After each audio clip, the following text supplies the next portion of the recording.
नमस्कार, लोकतंत्र देख रहे हैं आप। मैं हूं आपके साथ नेहा दुबे। जांच एजेंसियां एक बार फिर से कटघरे में हैं और एक बार फिर से सवाल भी उठ रहे हैं। विपक्ष लगातार सवाल उठाता है जांच एजेंसियों के जांच करने पर। वहीं राज्य के पूर्व मुख्यमंत्री भूपेश बघेल के बेटे चैतन्य बघेल को प्रवर्तन निदेशालय ने गिरफ्तार किया है। गिरफ्तारी चैतन्य के जन्मदिन के दिन हुई है। मामला शराब घोटाले से जुड़ा हुआ और मनी लॉन्ड्रिंग का है। बता दें आपको कि जिसकी जांच पिछले कुछ महीनों से चल रही थी। गिरफ्तारी के बाद चैतन्य को रायपुर कोर्ट में पेश किया गया। ये कार्रवाई तब हुई जब विधानसभा सत्र का अंतिम दिन चल रहा था। कांग्रेस नेताओं ने इसे केंद्र के राजनीतिक बदले की कार्रवाई बताया है और पूरे घटनाक्रम के विरोध में विधानसभा से वॉकआउट कर दिया है। नेता प्रतिपक्ष चरण दास महंत और खुद भूपेश बघेल कोर्ट में मौजूद रहे। इस कार्रवाई से बघेल परिवार में नाराजगी साफ झलक रही है। जांच में सामने आया है कि करीब 60 लाख पेटियां अवैध रूप से बेची गई, जिससे करीब 2174 करोड़ रुपए का कालाधन बना। ईडी का दावा है कि यह ऑपरेशन सरकारी सिस्टम की मिलीभगत से चला और पैसे को वैध दिखाने के लिए मनी लॉन्ड्रिंग की गई। ईडी का दावा है कि इस रैकेट में नौकरशाहों, शराब माफिया और राजनेताओं की मिलीभगत थी। अब चैतन्य बघेल की गिरफ्तारी से जांच और तेज हो गई है। वहीं कांग्रेस का आरोप है कि लोकसभा चुनाव हारने के बाद बीजेपी बौखला गई है और अब विरोधियों को टारगेट किया जा रहा है। उधर कांग्रेस नेता राहुल गांधी ने केंद्र पर अपने बहनोई रॉबर्ट वाड्रा को परेशान करने का आरोप लगाया। दरअसल प्रवर्तन निदेशालय ने हरियाणा के शिकोहपुर में एक जमीन सौदे में कथित अनियमितताओं से जुड़े धन शोधन के एक मामले में रॉबर्ट के खिलाफ आरोप पत्र दायर किया। इसे लेकर ही राहुल ने सरकार पर निशाना साधा। ईडी ने इन छापों के बाद एक बार फिर से जांच एजेंसियों के सियासी इस्तेमाल के आरोप तेज हो गए हैं। बता दें कि निशाने पर आई कांग्रेस इसे सियासी मामला बता रही है। बहरहाल जांच जारी है और आरोपों की सच्चाई अदालत के फैसले के बाद ही सामने आएगी। लेकिन जिस तरह से ईडी के शिकंजे में आए आरोपी लंबी हिरासत में रखने का चलन है, वह परेशान करने वाला है। क्या कांग्रेस इस मसले को राजनीतिक तौर पर भुना पाएगी? ये भी एक बड़ा सवाल बन गया है।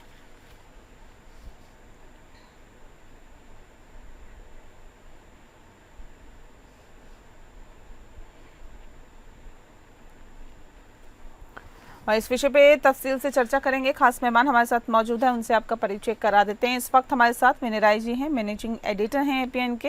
विनय जी, बहुत बहुत स्वागत है आपका। शांत प्रकाश जाटव जी हमारे साथ जुड़ गए हैं, प्रवक्ता हैं बीजेपी के। शांत प्रकाश जी, बहुत स्वागत है आपका। और रतन तिवारी जी हमारे साथ जुड़ गए हैं, जो कि नेता है कांग्रेस पार्टी के। रतन जी, आपका भी बहुत स्वागत है। इस खास कार्यक्रम की शुरुआत रतन तिवारी जी आपके साथ ही करते हैं। क्यों आप लोगों को एक बार फिर से वही बात घुमा फिरा के जांच एजेंसियां जो हैं वो केंद्र के इशारे पर काम कर रही है, बदले की भावना से कार्य किया जा रहा है? अगर सर 60 लाख पेटियां अवैध रूप से बेची गई और 2174 करोड़ रुपए का काला धन बना, तो क्या जांच नहीं होनी चाहिए? नेहा जी, बिल्कुल जांच होनी चाहिए और कांग्रेस पार्टी हमेशा से जांच के पक्षधर में रही है। हमारी जब सरकार यूपी की थी तो हमने अपने ही नेताओं को केंद्रीय मंत्रिमंडल से बर्खास्त किया है, सिर्फ उनके ऊपर आरोप लगे। लेकिन जब से नरेंद्र मोदी प्रधानमंत्री बने हैं, आप देख सकते हैं किस प्रकार केंद्रीय जांच एजेंसियां सिर्फ बदले की भावना से विपक्ष के ऊपर ही जांच करती हैं, विपक्ष को कटघरे में खड़ा करती हैं, विपक्ष को जेल में डालने का काम करती है। नेहा जी, मैं तो बोलता हूँ कि अजीत पवार जी जब आपके खिलाफ बोलते हैं, आपके खिलाफ रहते हैं, तो 70,000 करोड़ के आरोपी हो जाते हैं, घोटालेबाज हो जाते हैं। लेकिन एनडीए में आ जाते हैं तो उप मुख्यमंत्री बन के ईमानदार हो जाते हैं। मैं तो नाम गिनाता हूँ, छगन भुजबल का नाम गिनाता हूँ, धनंजय मुंडे का नाम गिनाता हूँ, भावना गवली, प्रफुल्ल पटेल, नारायण राणे, प्रताप सरनाईक, तमाम बहुत सारे नाम है जो ईडी और सीबीआई के दायरे में थे, उनकी जांच चल रही थी और वो भ्रष्टाचारी थी। ये मैं नहीं कह रहा हूँ, ये भारतीय जनता पार्टी चीख के चिल्ला रही थी। लेकिन आज वो एनडीए के साथ खड़े हैं, कोई जांच नहीं है, सारी जांच एजेंसियां बंद है। मैं बोलता हूँ कि असम के मुख्यमंत्री वो किस सारदा चिट फंड के आरोप में घिरे हुए थे, ये मैं नहीं कह रहा हूँ, ये अमित शाह कर रहे थे। हेमंत बिस्वा शर्मा को जेल में डालने का काम अमित शाह करेगा, लेकिन वो बीजेपी में चले गए, मुख्यमंत्री बन के बैठ गए। शुभेंदु अधिकारी कौन से ईमानदार है बताइए, जो विपक्ष के नेता है पश्चिम बंगाल में? वो भी ताजा चीट फंड के घोटालेबाज हैं। ये भी मैं नहीं कर रहा, ये तो भाजपा के लोग कर रहे हैं। तो नेहा जी, मेरा कहने का मतलब है कि आप जिसके ऊपर आप उंगली दिखाते थे वो सारे लोगों को डरा के धमका के आप अपने साथ ले लिए। तो आप अपने नेताओं को बचाकर विपक्ष के ऊपर टारगेट करना ये बिल्कुल गलत है। अगर आप कार्रवाई करना चाहते हैं निष्पक्ष करिए, सबके ऊपर करिए, हम आपका सपोर्ट करेंगे। ठीक है। श्याम प्रकाश जाटव जी, देखिए कह रहे हैं कि अगर हमारे साथ जो नेता है उसको टारगेट किया जा रहा है, आपके साथ आ जाते हैं वो सब दूध के धुले हो जाते हैं। नहीं, देखिए ये कांग्रेस का बहुत आसान तरीका है आरोप लगाने का। आपने भ्रष्टाचार किया, आपने स्वयं अभी इनसे पूछा कि भाई इतनी पेटियों का गबन हुआ, गलत तरीके से आपने पेटियों को बेचा, अवैध पेटियों को, तो जाहिर सी बात है कि उस पर जांच तो होनी चाहिए। और जब जांच में फंसते हैं, और ये जांच ऐसा तो नहीं कि आज से हो रही है, काफी लंबा समय से चल रही है, तो जब आप उस जांच के दायरे में आते हैं, जिस वक्त भ्रष्टाचार करते उस वक्त तो सोचते हैं कि सरकार तो सारी अपनी है, कोई फर्क नहीं पड़ता। और जिस वक्त में आपको मालूम है कि दूसरी सरकार आएगी और आपकी कारगुजारी को उजागर करेगी, तो जाहिर सी बात है कि उस वक्त में तो आपको उसका जवाब देना पड़ेगा। अब आज वही स्थिति पैदा हो गई है। अब जब आप पकड़े जा रहे हैं तो आप उस वक्त में क्यों निकल करके आ रहे हैं कि भाई जो है ये बात कह रहे हैं कि भाई ये जो है जानबूझ करके सरकार करती। देखिए, हमारी सरकार ने जब हमारी सरकार बनी तो हम भ्रष्टाचार के खिलाफ काम करेंगे, इस मंतव्य के साथ में हमने इस काम को शुरू किया था। और आज इसको हम अंजाम दे रहे हैं तमाम जगहों पर, तमाम तरीके से, जहाँ आप लोग किसी सूरत में किसी प्रकार के जो तो मतलब आपकी बातों से ये कहा जाए कि मतलब भारतीय जनता पार्टी के सारे नेता जो हैं वो बिल्कुल सही है, पाक साफ है, कोई भ्रष्टाचार नहीं हो रहा, आपके राज्यों में कोई भ्रष्टाचार नहीं हो रहा। नहीं, ऐसा है, देखिए भ्रष्टाचार, हम खुद भ्रष्टाचार के खिलाफ आए, तो हम भ्रष्टाचार, हमारे कार्यकर्ता या हमारे जो नेता है वो भ्रष्टाचार क्यों करेंगे? तो ये देखिए, जब हम आए ही भ्रष्टाचार के खिलाफ है, तो इस चीज को समझने की आवश्यकता है कि हम जो है हमारे जो नेता हैं वो इन सब चीजों से दूरी रखते हैं और भ्रष्टाचार खत्म करने के लिए मतलब ये तो थोड़ा सा फासला होता है ना सर, कि उस पार्टी से इस पार्टी में आना। जिस बात का जिक्र अभी रतन तिवारी जी कर रहे थे कि शुभेंदु अधिकारी को ले लीजिए, अजित पवार को ले लीजिए, या फिर हेमंत बिस्वा शर्मा को ले लीजिए, एक लंबी फहरिस्त है सर उन नेताओं की जिसको आप कभी कभी कहते थे चक्की पीसिंग पीसिंग पीसिंग, तो कभी कहते थे हम ही जेल में डलवा देंगे। तो अब ऐसा कौन सा, जैसे विपक्ष के नेता पूछते हैं, मैं भी उसी को आगे बढ़ा देती हूँ, कौन सा वॉशिंग पाउडर है सर जो आपके पार्टी में आते ही वो नेता दूध के धुले हो जाते हैं? ऐसा देखिए, ईडी अपना काम कर रही है। जिस किसी भी जांच एजेंसी ने जिसको अपराधी घोषित किया है, किसी प्रकार का वो कार्यकर्ता या कोई नेता जो है वो भाजपा में नहीं है। क्या मुझे आप बताएं, जिनके बारे में आप जिक्र करना चाह रहे हैं, किसी के खिलाफ जो है ना कोई एक्शन हुआ है? जांच हुई, जांच में वो लोग बरी हुए, उसके बाद में वो भाजपा में।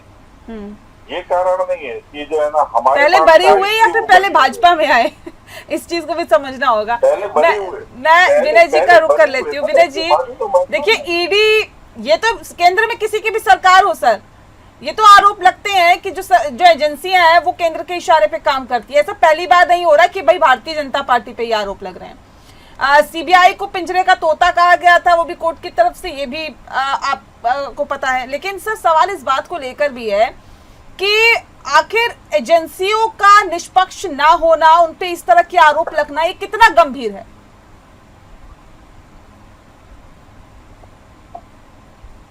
विनय जी,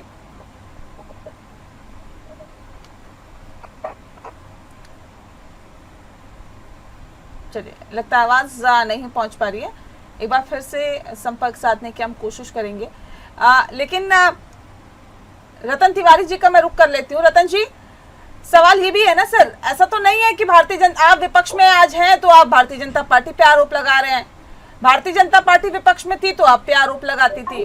अब इस बात में हम कितनी सच्चाई समझेंगे? देखिए, ये तो आरोप उस सरकार पे लगते हैं जो केंद्र में रहती है, कि सरकारी एजेंसियां आपके इशारे पे काम कर रही हैं, केंद्र के इशारों पे काम कर रही है, तो दूध का दूध पानी का पानी होना चाहिए ना। अगर इस तरह के कोई मामले सामने आ रहे हैं तो दूध का दूध पानी का पानी होना चाहिए या नहीं? नेहा जी, मैं तो शुरुआत में कह दिया कि हम केंद्रीय जांच एजेंसियों का स्वागत करते हैं, वो जांच करें और ईमानदारी से जांच करें। हाँ। हमने तो केंद्र की एजेंसियों के खिलाफ जो भारतीय जनता पार्टी अपना रिमोट कंट्रोल चला रही है और वो पूरा टारगेट विपक्ष के नेताओं को कर रही है, हमने वही बताया।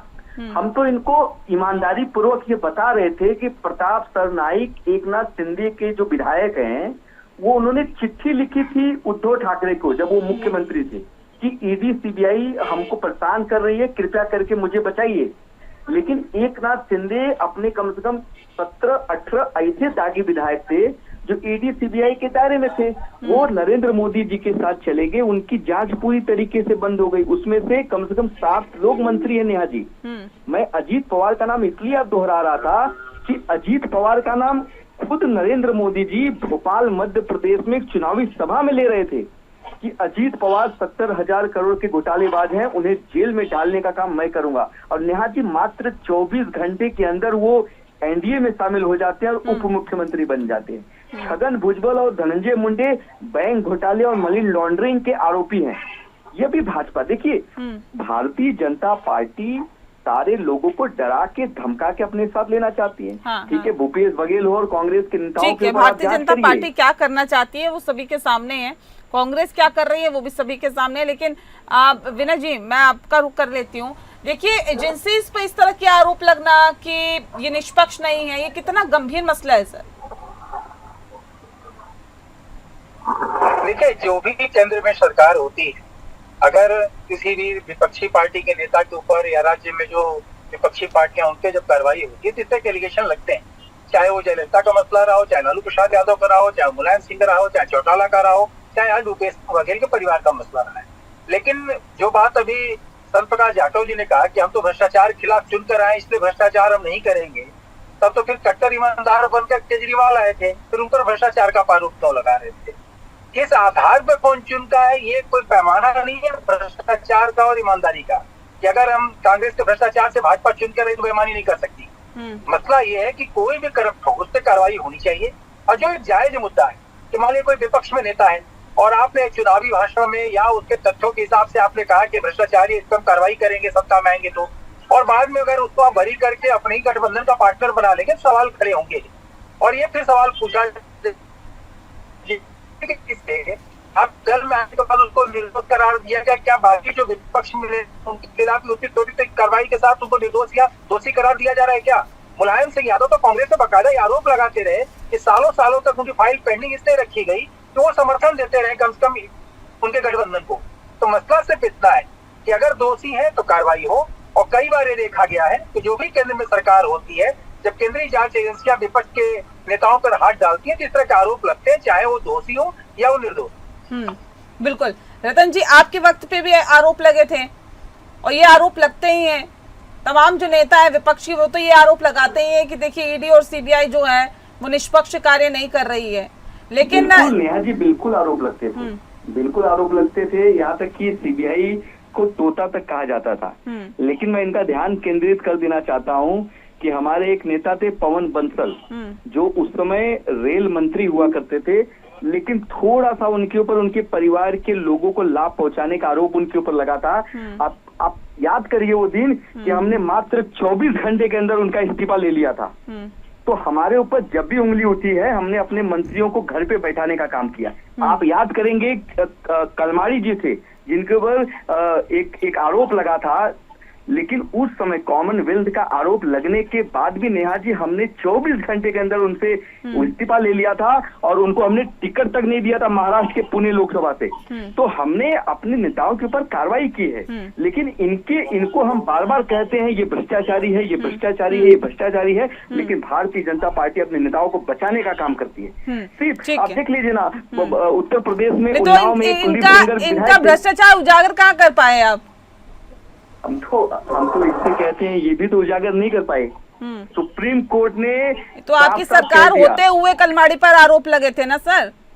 आरोप लगे थे, लेकिन सुप्रीम कोर्ट ने तो कह दिया कि कोई घोटाला नहीं हुआ। 2G का 2G भी कोई 3G घोटाला जो नहीं भी हुआ। आया वो तो आपकी सरकार होते हुए ही आया ना। लेकिन नेहा जी, मैं वही कह रहा हूँ, ये आरोप इन लोग लगाते थे, लेकिन मजबूती से इन्होंने जनता को गुमराह कर दिया। आपने लेकिन कौन से नेता पे आरोप लगा दिए बताइए ना कि आप उन पे भ्रष्टाचार का आरोप लगाओ, इन्होंने इस्तीफा ना लिया हो। अरे हम तो कह रहे हैं कि नरेंद्र मोदी जी ने अजीत पवार को 70,000 करोड़ का घोटालेबाज कहा, लेकिन उप मुख्यमंत्री बना दिए। तो उन्होंने भारतीय इस्तीफा जनता तो छोड़िए। भारतीय जनता पार्टी के नेता है क्या अजीत पवार? नारायण राणे किसके नेता हैं? भावना गवली किसकी नेता है? आप बताइए ना। सारे इनके नेता हैं। शुभेंदु अधिकारी इनके नेता हैं और भीमन बिस्वा शर्मा इनके नेता हैं। श्याम प्रकाश जी देखिए, ये कोई पैमाना, ये कोई मापदंड नहीं है कि देखिए हमारे जो नेताओं पर भ्रष्टाचार के आरोप नहीं लग रहे। आपने कहा ना कि सरकारें ये भी सोचते थे हम जाएंगे, हम तो अभी सत्ता में है, कौन हमारा भ्रष्टाचार उजागर करेगा। वही बात होती है, जब आप सत्ता से जाते हैं तब पता चलता है, जब कच्चे चिट्ठे खुलते हैं तब पता चलता है कितना भ्रष्टाचार हुआ। तो ये आप सत्ता में अभी हैं तो ये नहीं कह सकते कि भ्रष्टाचार नहीं हुआ या नहीं हो रहा। देखिए नेहा जी, अभी जिस तरीके से कांग्रेस के हमारे प्रवक्ता हैं वो बहुत अपनी पीठ थपथपा रहे हैं कि हमने कलमाड़ी जी के खिलाफ एक्शन लिया, हमने टी राजा के खिलाफ एक्शन लिया। इनफैक्ट इन्होंने एक्शन स्वयं मोटो नहीं लिया था। इन्होंने जो एक्शन है वो सुप्रीम कोर्ट के जजमेंट के बाद लिया, उनके कहने के बाद, सुप्रीम कोर्ट के इंटरवेंस के बाद में लिया। क्योंकि जब हम क्या सुप्रीम कोर्ट ने नहीं क्या सुप्रीम कोर्ट ने कहा था क्या कि इस्तीफा उनसे ले लीजिए? कमाल की बात कर रहे हैं आप। कॉमनवेल्थ गेम है, इन सब के खिलाफ जब हम कोर्ट गए तब कोर्ट ने, सुप्रीम कोर्ट ने डायरेक्शन दी, तब इन्होंने सुप्रीम कोर्ट ने ईमानदारी से प्रमाणित किया कि कोई भ्रष्टाचार नहीं हुआ। सुनने के बाद में तुरंत एक्शन ले लिया। इसलिए भैया थोड़ा सा ध्यान करो कि आपने जो भी एक्शन लिए थे वो सुप्रीम कोर्ट के हस्तक्षेप के बाद लिए थे, कोई एहसान नहीं किया था। और उसके बाद में जांचें हुई। और जो देखिए, इनफैक्ट क्या, अगर आप किसी के बारे में, जिनके भी बारे में आप नाम ले रहे हैं, आप अपनी तरफ से आपको लगता है कि वहां पर गलत हुआ है, आप जा सकते ना कोर्ट में। क्यों नहीं जाते कोर्ट में? केवल टीवी पर बैठ करके तो इंटरोगेशन नहीं चलेगा ना। आप जिन जिन के खिलाफ बात कह रहे हैं, आप उनके खिलाफ साक्ष्य उपलब्ध कराएं और जाकर के कोर्ट में अपील करें। क्यों कोर्ट एक्शन नहीं लेगी? आप लोग तो आधी रात को कोर्ट बुलाने में माहिर है, तो क्यों नहीं लेगी एक्शन कोर्ट? इसलिए ये समझ में आना चाहिए कि आज जो हमारी जो मैं आपकी बेनकाब कर दूंगा इसी चैनल पे। विनय जी, स्वतंत्रता के साथ मैं आ रही हूँ रतन जी, किसी को मौका नहीं मिलेगा। जी, भारतीय जनता पार्टी के नेताओं पर भ्रष्टाचार के हाल फिलहाल में अगर आरोप नहीं लग रहा, ये कह रहे हैं कि देखिए भ्रष्टाचार हम कर ही नहीं रहे, हम तो आए ही भ्रष्टाचार को हटाने के लिए हैं। लेकिन इसमें एक विफलता, एक मैं आ रही हूँ रतन जी, आ रही हूँ विनय जी, एक विफलता इसमें विपक्ष की भी है कि वो उन मुद्दों को नहीं उठा पा रही जिनको वाकई टच करना चाहिए, उठाना चाहिए। देखिए, जिस भ्रष्टाचार की बात आज की जा रही है, चाहे 2G का मतलब मैं खास तौर से कहना चाहूंगा, जिसमें राजा कनीमोजी तमाम लोग इसमें जेल गए और लगभग 1.5 साल तक जेल में रहे, कोर्ट ने उनको जमानत नहीं दिया। और उसमें CAG ने उस पर सारे भ्रष्टाचार को उजागर किया था अपने ऑडिट रिपोर्ट में। लेकिन उस केस का अंत क्या हुआ? उस केस के अंत में फाइनली जिस कोर्ट ने 18 महीने जमानत नहीं दी, उसी ने अपने फाइनल वर्डिक्ट में कह दिया कि 0 लॉस था। तो फिर ऐसे भ्रष्टाचार का क्या मसला कि जिसमें आपने CAG की रिपोर्ट के आधार पर नेताओं के खिलाफ मुकदमा बनाया, गिरफ्तार हुए, जेल गए, और बड़े बड़े नेता थे। करुणानिधि की पार्टी की कनीमोजी, जो कि सबसे बड़ी लाइफ पार्टनर थी समर्थन देने वाली, वो तक जेल गई, ये राजा जेल गए। लेकिन अंत में क्या हुआ? या तो आपकी जांच एजेंसियां तो पर्याप्त सबूत नहीं दे पाई कि कोर्ट को ये कहना पड़ा कि इसमें 0 लॉस हुआ है। हाइपोथेटिकल सारे आंकड़े थे, ये तो कोर्ट ने कहा बाद में।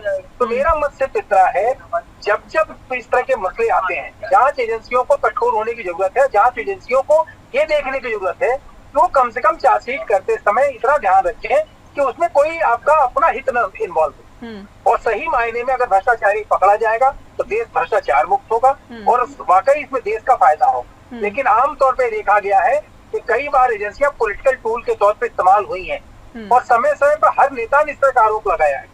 मैं बार बार कहूँगा, चारा घोटाले का जिन अभी भी बार बार निकलता है। लालू प्रसाद यादव आरोप लगाते हैं, आय से अधिक संपत्ति के मामले में मुलायम सिंह यादव आरोप लगाते थे। जयललिता जी आरोप लगाती, चौटाला जी का परिवार कभी जेल ही होके आया है। तो ऐसे तमाम मसले हैं। जिस बात का जिक्र शुभेंदु अधिकारी या अजीत पवार का जो जिक्र किया जा रहा है उसमें स्पष्ट है कि आरोप किसने लगाया, भाजपा के नेताओं ने लगाया, क्योंकि उसमें एनसीपी के थे, तृणमूल के थे। लेकिन अगर सत्ता में वो आपके साथ पार्टनर बन जा रहे हैं और आप उनके भ्रष्टाचार को इग्नोर कर दे रहे हैं या वो दोष मुक्त हो जा रहे हैं, तो फिर विपक्ष का काम है आरोप लगाना, विपक्ष आरोप लगाएगी। लेकिन विपक्ष का भी ये दायित्व है कि अगर उनको लगता है कि वाकई ये भ्रष्टाचारी है, तब वो दस्तावेज निकाल के सामने रखे कि बीजेपी की सरकार बनने के बाद या समर्थन देने के बाद उनको दोष मुक्त किया गया, ये पर्याप्त सबूत उनके खिलाफ है। तो विपक्ष चुप क्यों बैठा है? विपक्ष को सबूत देना चाहिए। बिल्कुल। और जो भी आरोप लगते हैं वो कोई भी हवाई नहीं होने चाहिए, तथ्यों के आधार पर होने चाहिए। बहरहाल वक्त की कमी है, बहुत शुक्रिया आप सभी मेहमानों का हमारे साथ इस खास चर्चा में शामिल होने के लिए। लोकतंत्र में फिलहाल के लिए इतना ही, मुझे दीजिए इजाजत, नमस्कार।